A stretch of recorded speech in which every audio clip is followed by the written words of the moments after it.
Hey guys, welcome back to another video. इस video में अपन बात करेंगे कैसे हमने आईआईटी जेईई मेन में 59 परसेंटाइल से 94.21 परसेंटाइल स्कोर किया। और मुझे बिल्कुल एक्सपेक्टेशन नहीं था, फिर भी हमने किया। इस वीडियो में हम पूरी जर्नी की बात करेंगे। देखिए, सबसे पहले हम 2019 में क्लास 10th करने के बाद सीधे चले गए आईआईटी जेईई करने के लिए, क्योंकि भारतवर्ष में बच्चे या तो आईआईटी जेईई करते हैं 10th के बाद, या मेडिकल करते हैं मोस्टली। और 2019 में अपनी जर्नी शुरुआत होती है। भाई, एक साल हमने रगड़ के पढ़ा, बहुत मेहनत किया, और शायद 2019-20 हमारे लिए बहुत इंपॉर्टेंट साल था, बहुत प्रोडक्टिव ईयर था, क्योंकि हमने बहुत पहली बार बाहर जाके इतना ज़्यादा मचाया। और 2020 मार्च में ऐसी मुसीबत आ गई कि यार बता नहीं सकते हैं, पूरे भारतवर्ष में लॉकडाउन घोषित कर दिया गया। और ऐसा कुछ एक्सपेक्टेशन नहीं था कि अपन बाहर में फंस जाएंगे, इस प्रकार से घर नहीं आ पाएंगे, मतलब पढ़ाई बाधित हो जाएगा। लॉकडाउन इतना तगड़ा था कि पूरा 12th लेके चला गया। और आप जो भी आईआईटी जेईई का प्रिपेयर करते हो, उसे पता ही होगा यार 12th कितना इंपॉर्टेंट होता है एग्जाम के पर्सपेक्टिव से। और साइमल्टेनियसली अपन ओलंपियाड, केवीपीवाई, ये सब भी प्रिपेयर कर रहे थे। हमने 11th में भी और 12th में भी अपियर हुआ था, बट निकला एक बार भी नहीं। जिस ऑफलाइन कोचिंग में हम पढ़ते थे ना, कोविड में उसने अपना ऑनलाइन सिस्टम निकाला। और हम सब जानते हैं, कोई भी चीज़ नया होता है तो शायद वहाँ से उतना क्वालिटी नहीं आ पाता है। तो मुझे भी उतना क्वालिटी मिला नहीं। तो हमने खींचते खींचते यार चलाते थे, तो नेट ऐसे घूमने लगता था, वीडियो लेक्चर चलती नहीं थी, मज़ा नहीं आता था। लेकिन फिर भी हमने प्रयास किया, घर पे आ गए। घर पे बहुत सारे डिस्ट्रैक्शन भी आने लगे। फिर हमने सितंबर 2020 में हमने क्या किया, एक अनअकैडमी का सब्सक्रिप्शन ले लिया। भाई साहब, पैसे तो पहले ही लाखों बर्बाद कर चुके थे, फिर हमने 35,000 वेस्ट करके ले लिया। जहाँ पे एक गूगल बेस आया था, वाइब्रेंट अकेडमी का, वहाँ पे MS चौहान सर, विकास गुप्ता सर और उनके साथ नरेंद्र अवस्थी सर सब पढ़ा रहे थे। तो ले लिया, और हमने सितंबर से जनवरी तक गया। तो यार मन ही लगने लगा वहाँ पे भी।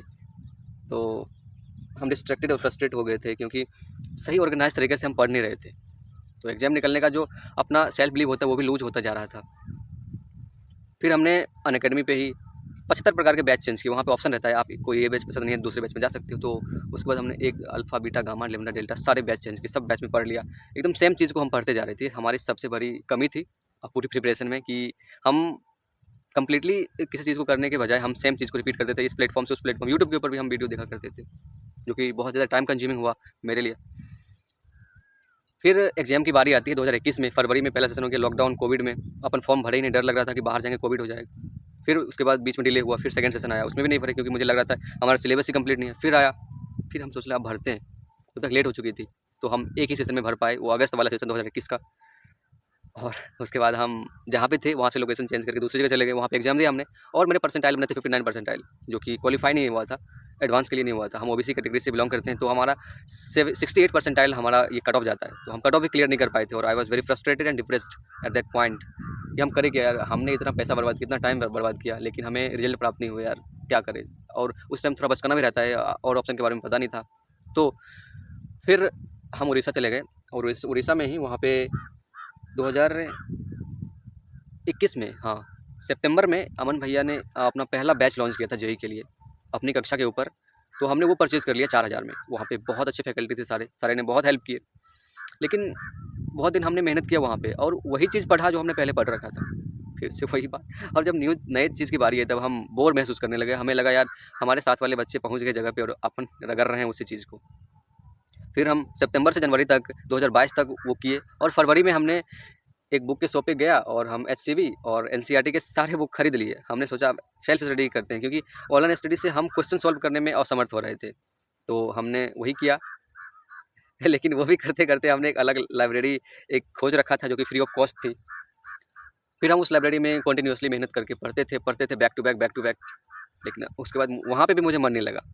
तो हम क्या किए, एक बास्केटबॉल एकेडमी ज्वाइन कर लिया, जो कि एक मेरे अकॉर्डिंग एक अच्छा डिसीजन था। उसने मेरे को बहुत कुछ सिखाया, हाउ टू फिट, और कैसे मेंटली हर एक सिचुएशन में तैयार किया जाए। हमने फिटनेस के ऊपर बहुत ज़्यादा ध्यान देने लगा, रनिंग के ऊपर। उसके बाद और 3 महीने हमने वो सब किया। फिर उसके बाद 2022 वाला सेशन का एग्जाम आ गया भाई साहब, ठीक है। और उससे पहले एक क्रिकेट मैच था, इसी चैनल के ऊपर हमने उस स्टेडियम में जा के बहुत एंजॉय किया, बहुत सारे वीडियो अपलोड किया। आप नीचे जाके स्क्रॉल करोगे तो मिलेगा।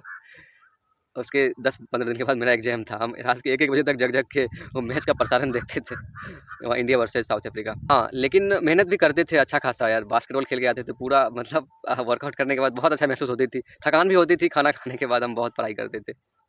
फिर एग्जाम देते हैं अपन, और कोई एक्सपेक्टेशन था नहीं कि इस बार भी हो पाएगा। लेकिन आफ्टर रिजल्ट आने के बाद क्या हुआ, मेरे बने थे 86 परसेंटाइल। उड़ीसा में ही एग्जाम दिया था मैंने।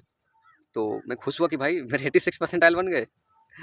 तो मुझे अंदर से एक कॉन्फिडेंस मिला और 1 महीने बचे हुए थे दूसरे सेशन, जुलाई वाले सेशन के लिए।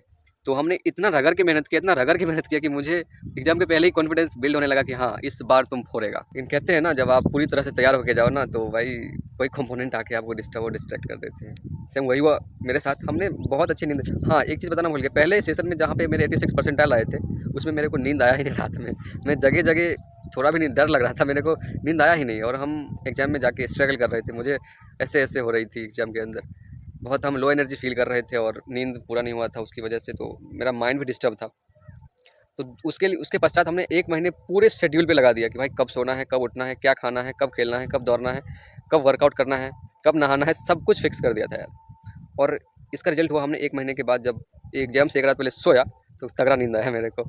उठा, हमने वर्कआउट किया, बहुत फ्रेश हो गया, रनिंग वगैरह सब कुछ करके एकदम एग्ज़ाम देने गया था। पूरा हमारा माइंड भी बहुत हमारे साथ था। लेकिन एग्ज़ाम हॉल में गए, क्या हुआ ना, वहाँ पे जो इन्विजिलेटर होता है, जो चेक करने वाला, तो उसने मेरे को थोड़ा सा डिस्टर्ब कर दिया, because I was having no mask. और कोविड में तो मास्क पहन के जाना होता है ना, लेकिन वहाँ पे देना होता था मास्क, मेरे को दिया नहीं कोई, और मैंने भी इग्नोर कर दिया, जाके बैठ गया सेशन चेयर पे। तो वो बंदा आके कहता भाई मास्क लगा ले। एग्जाम शुरू हो गया था उसके बाद, चला हम जब गेट पे गए थे तो उस टाइम पे मेरे को कुछ चेक किया नहीं। अब एग्जाम शुरू हो गया, वो बोलता है भाई मास्क लगा ले। तो हम कहाँ से मास्क लगा, हम उसको बोले यार मेरे को मास्क मिला नहीं बाहर। वो बार बार रिपीटेडली 5 टाइम्स में मास्क लगा ले, मास्क। मेरे को गुस्सा आ गया, मैंने जोर से बोल दिया उसको, भाई मिला नहीं यार, तो आप लोग की गलती है यार, तो क्या। तो वो गया, बाहर गया। तब तक हम थोड़ा सा फ्रस्ट्रेट हो गए थे यार, क्योंकि आप कोई चीज़ ज़ोर से बोलते हो या फिर अपने अंदर नेगेटिव थॉट लाते हो, तो ओवरऑल आपका ही लॉस होता है। उसने गया, जो वहाँ का जो एनटीए का क्या ऑफिशियल कहते हैं ना, जो पूरे सेंटर का हेड होता है, उसको बुला के लाया। उसने आके मेरे को धमका दिया, और मैं भी कहाँ रुकने वाला है, मैंने भी इसको ईगो पे ले लिया और मैंने बैक टू बैक फाइल करने लगा। फाइनली वो एनटीए ऑफिशियल हार के वो बोला भाई तुम्हें एग्ज़ाम के बाद मिलना है, अंग्रेजी में बोला। हमने बोला yes I will meet you after exam. तो एग्ज़ाम फिर भी हमने स्ट्रगल किया। मैथमेटिक्स के मेरे से हो नहीं रहा था, क्योंकि थोड़ा डिफिकल्ट आ गए थे। फिजिक्स के जो मुझे आ भी रहा था उसमें भी नेगेटिव करके आ गया, केमिस्ट्री में भी नेगेटिव करके आ गया। और एग्ज़ाम के बाद उससे हमने मिला, उसको प्रणाम किया, और उसने एक चीज़ बोली, यार अभी लाइफ बहुत बाकी है, अभी तो शुरुआत है यार, थोड़ा सा डिसिप्लिन रहो तो बहुत काम है यार। मुझे लगा हाँ सही बात है। तो हमने उसको फॉलो किया, और उसके बाद हमने किसी से इस प्रकार के बकझक करना ही छोड़ दिया। और फाइनली 10 दिन के बाद रिजल्ट आता है। मेरे रिजल्ट बने थे 80 परसेंटाइल, मतलब पहले सेशन में 86 परसेंटाइल। बहुत मेहनत करके जाओ तो 80 परसेंटाइल, क्या करें आप। तो वहाँ पे भी मेरे को डिप्रेशन और फ्रस्ट्रेशन हुआ, बहुत सैड हुआ। उसके 1 महीने बाद एडवांस का एग्ज़ाम था। हमने एडवांस के लिए ज़ीरो पढ़ाई किया, कुछ भी पढ़ाई नहीं किया, जाके सीधे एडवांस का एग्ज़ाम दे दिया, क्योंकि पहली बार एडवांस के लिए क्वालिफाई किए थे। तो एडवांस में मेरे बने थे 52 मार्क्स, 52 मार्क्स बने थे फिजिक्स और केमिस्ट्री मिला के, और मैथमेटिक्स में बने थे -13 मार्क्स, जिसकी वजह से अपना सिलेक्शन नहीं हुआ एडवांस में। फिर हम वापस घर आ गए अपने बिहार को। यहाँ आने के बाद हमने बहुत कुछ एक्सप्लोर किया, बहुत कुछ देखा, सुना, समझा। और हम मिडिल क्लास फैमिली के लिए क्या होता है ना, कि exam is like everything, education study is like everything. तो हमने किसी तरह से सोच विचार करके फिर हमने इसी डिसीजन पे आया कि भाई लास्ट अटैम्प्ट बचा हुआ है, आप मेंस एग्ज़ाम लिख सकते हो, कुछ दिन के बाद होगा। तो किसी प्रकार से हमने सोच विचार करके तैयारी शुरू कर दिया फिर से, बहुत तगड़ा तैयारी शुरू किया। लेकिन जब एग्ज़ाम पास आते गया ना, तो वो एक्सपोनेंशियली डिक्रीज होने लगा, वो परफॉर्मेंस मेरा मेरा वो कॉन्फिडेंस, मेरा सेल्फ बिलीफ। क्योंकि भाई इतना लेट तक कोई रुकता नहीं है एग्ज़ाम के लिए। एग्ज़ाम जेईई मेन का दिसंबर में नोटिफिकेशन भी आ गया, मतलब कोई एक्सपेक्टेशन नहीं था। सब बोल रहे थे कि अप्रैल में होगा, अप्रैल में होगा, लेकिन जनवरी में ही आ गया। सोचो, कोई तैयार नहीं था एग्ज़ाम के लिए, ठीक है।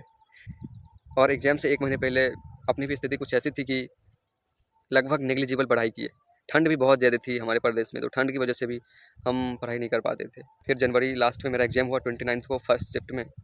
तो हमने एग्ज़ाम दिया, पटना में मेरा सेंटर था, वहाँ पे 1 रात पहले पहुँच के ट्रैवल भी बहुत किया था। थोड़ा सा फीवर भी आ गया था एग्ज़ाम से पहले। एग्ज़ाम देते-देते मुझे ऐसा रियलाइज़ हो रहा था कि यार इस बार भी नहीं होगा अपना, मतलब फालतू में अपन रुके हैं, इस क्या कहते हैं, मोह माया में फँसे हुए हैं। तो इसी प्रकार से एग्ज़ाम देते गए, एग्ज़ाम हो गया, 3 घंटा खत्म हो गया, अपन बाहर आ गए।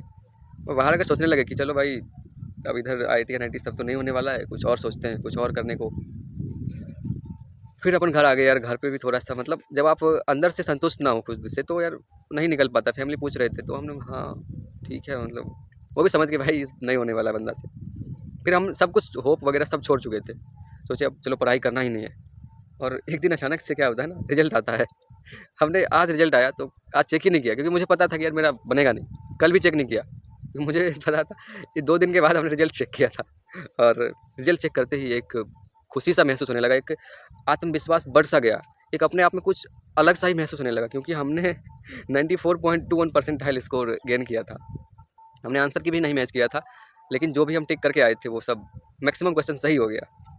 फिर हमने फैमिली वालों को सबको बताया, सब बहुत खुश हुए और एक होप सा जग गया कि चलो यार एनआईटी में तो हो ही जाएगा 94.21 में। इधर पीछे मेरा खेत है, वहीं पे जाके हम रिजल्ट चेक किए थे, क्योंकि मैंने सोचा यार जो भी आए परफॉर्मेंस अपन वीडियो बनाते हैं, उसको अपलोड करेंगे, आपको नीचे मिल भी जाएगा वो वीडियो।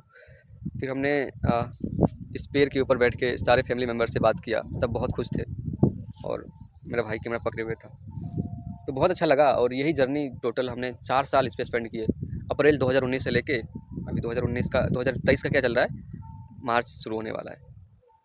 तो ये 4 साल कंप्लीट करने के बाद मुझे फाइनली रिजल्ट प्राप्त हुआ, जो कि एक बहुत बड़ी जर्नी थी। हमारी स्कूलिंग वगैरह 10th के बाद ही ख़त्म हो गया, हम स्कूल से दूर हो गए, कोविड आया तो हम दोस्तों से दूर हो गए। फिर बहुत उतार और चढ़ाव के बाद, क्योंकि हम मिडिल क्लास के पास उतना ज़्यादा पैसे वगैरह भी नहीं होते हैं स्पेंड करने के लिए, तो फाइनली लेकिन रिजल्ट मिला तो उससे बहुत खुश हूँ मैं। और आशा करता हूँ कि आपको भी इस जर्नी से कुछ सीखने को मिला होगा। आगे आपका अगर एग्ज़ाम है जेई का, नीट का, तो मिलते हैं अगले वीडियो में बहुत ही जल्द। ये वीडियो बहुत बड़ा हो गया, धन्यवाद आपका इतना टाइम देने के लिए। मिलते हैं अगले वीडियो में बहुत ही जल्द। हाँ, आपको अगर अच्छा लगा होगा तो वीडियो को लाइक कर दीजिएगा और चैनल को सब्सक्राइब कर लीजिएगा। Thank you, thanks for watching me, thanks for listening me.